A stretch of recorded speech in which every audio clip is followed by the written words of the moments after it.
All right, so where do you start? So after this, this webinar, the first thing that you need to do is brainstorm. So jot down anything right away. Right away is always the best time to do it before things fade. Anything that provoked thought. So anything that I said when I was reading these examples or when I was reading prompts or anything like that, did anything spring to mind that you're like, oh, I could talk about that? Because a lot of times that happens, right? When you're listening to someone talk, you're like, oh, me. You know, at least that's what I do. So if anything sprung up in your mind, jot that down right now. And then move on to looking at the prompts that are provided in the handout when you get it.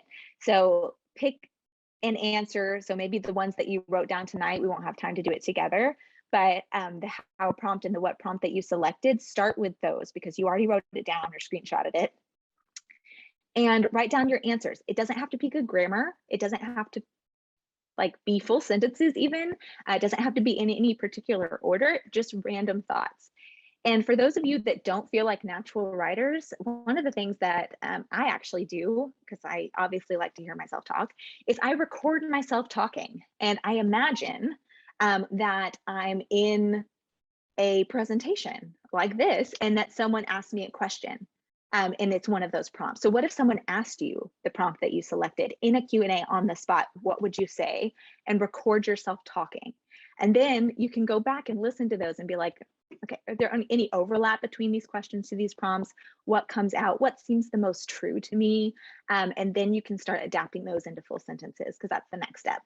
Take those answers that are just, you know, free writing or free talking and turn them into complete sentences. You don't have to organize them at this step in the game. Then choose a structure, whether it's one of the two structures that I provided or something else entirely. Choose a structure and create an outline like a skeleton that you can fit those answers into, those sentences into that are from the prompts. Then you're going to write your rough draft by filling in that outline. Then review.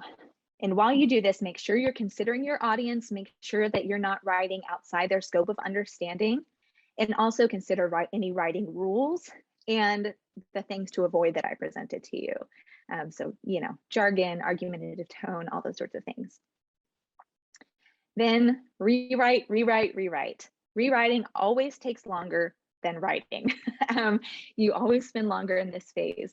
And one of the things that's great to do is once you get a document that you think is great and you're at the proofreading stage, read it out loud because that's going to help you capture any weird phrasing, any redundancies. So maybe you use one word way too much and you can catch it when you're reading out loud, whereas you can't when you're just reading it on the page. Give it to a friend or schedule a one-on-one through ARP. And I think you'll get the link when you get the handout from this webinar to schedule a meeting. And I can look at your artist statement and give you some tips, some pointers, some individualized help.